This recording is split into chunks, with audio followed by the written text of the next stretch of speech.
আল্লাহর কাছে ক্ষমা চাও, দুনিয়াটা কিছুই না রে যুবক। ওই কবরে যাওয়ার পরে গুনাহগারের কবরের দুই পার্শ্বের মাটির চাপ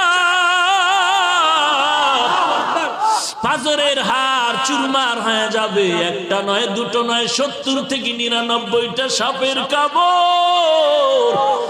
কবরের ভিতরে জাহান্নামের আগুন। এরে বান্দা, এখনো কি আল্লাহর রাস্তায় ফিরে আসবি না?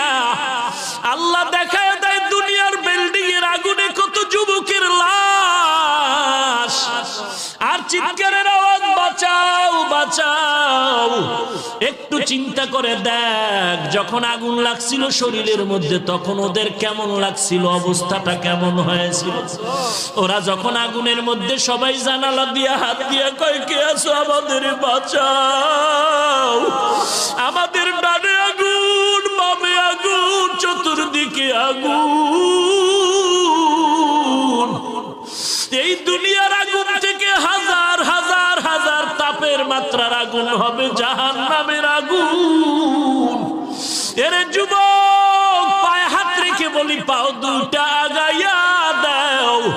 আমি তোর পায়ে ধরে বলি, আর গুনাহ করিস না রে যুবক, আর গুনার পথে যাইও না।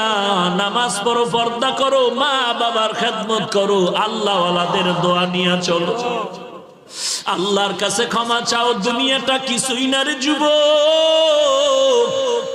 পায়ে হাত রেখে বলি, এই যে বন্যা হয়ে গেল কয়েকদিন আগে, কত মানুষ বন্যায় মরে গেল। ঢাকার শহরে গাড়ির উপরে গাছ পড়লো, গাছে আঘাতে গাড়ির মধ্যে মানুষ মরে গেল। এরে বান্দা, এখান থেকে ঘরে যাওয়ার কোনো গ্যারান্টি নাই।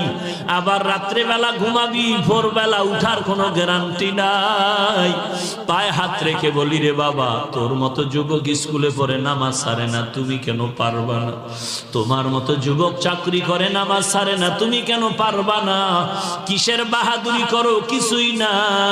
পায়ে হাত রেখে বলি, তওবা করে নাও, চোখের পানি ছেড়ে আল্লাহর কাছে ক্ষমা চাও, আর বলো, আল্লাহ